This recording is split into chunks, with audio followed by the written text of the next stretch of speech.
Welcome to Marukyu, the world's best scientific bait company. I believe that Marukyu baits are the very, very best in the world.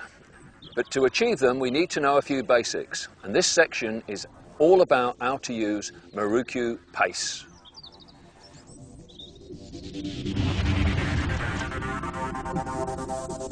We're going to talk about two pastes today, AFP A300 and AFP 310, and later I shall tell you exactly what the difference is.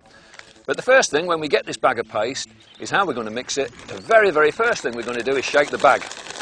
You might think, why? Well, it's travelled 7,000 miles across the oceans, and we want to make sure all the particles are evenly mixed up. If we look on the back of the bag, it's very, very simple. It tells you the ratio, and on these pastes it is exactly a 1-to-1 mix, and that's what we're going to do. They're in self-seal bags, so you don't have to use a great deal. Just mix up what you're going to need. So all I do is use a very, very small measuring container. You'll be surprised how far this is going to go. So it says on the bag 1-to-1. Let's do exactly what it says.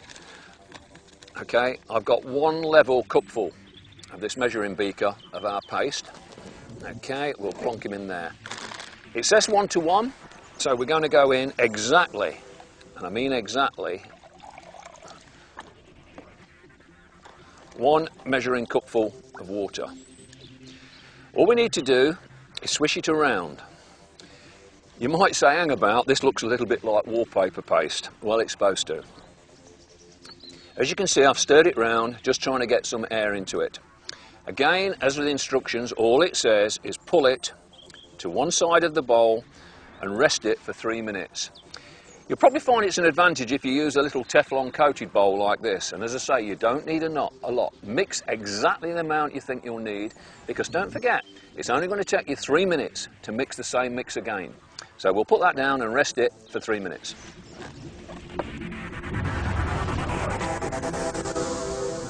Well, that's about the 3 minutes.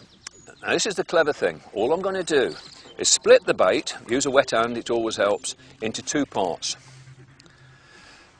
The first part is the part I'm now going to fish with. But what I'm going to do with the wet hand is just compress it down. I don't want you to pick it up and mould it, and you'll see why in a minute. So just sort of compress it down a little bit. As I say, with a wet hand, it'll just push some of the air out of it. We're now ready to fish with it. Just turn it over and we're ready to go. So that's the piece we're going to use. But before I put a hook into it, it's worth looking at why it's so good. And what I'm going to do is pull a piece off, and I'm just going to pull it apart.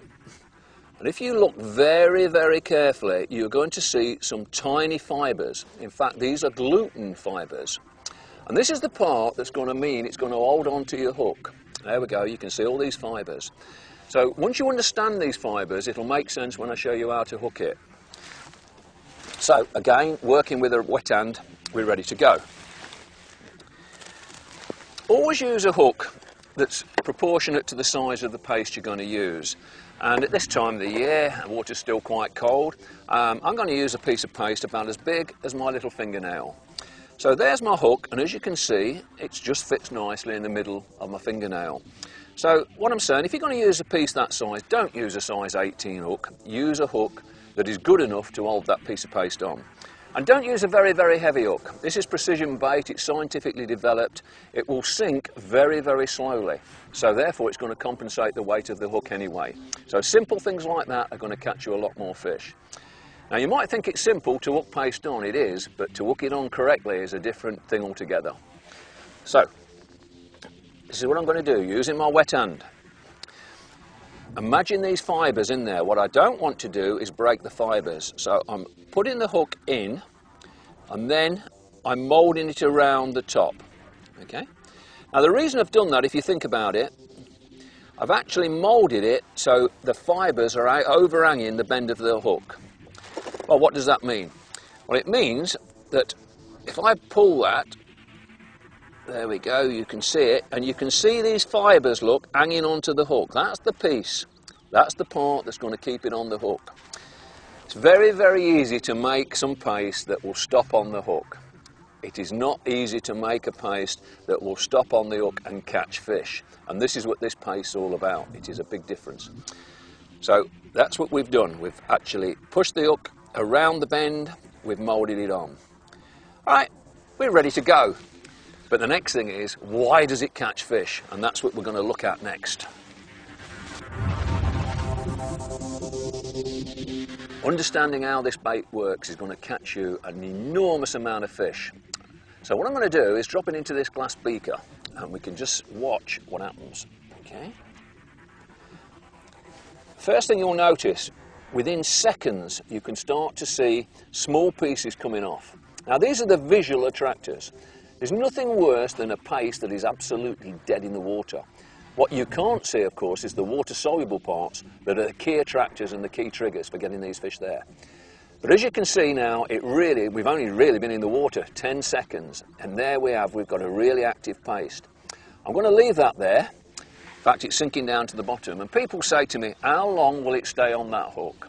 I can tell you now, if we don't move that, that'll be there in 30 minutes' time with that hook in the middle.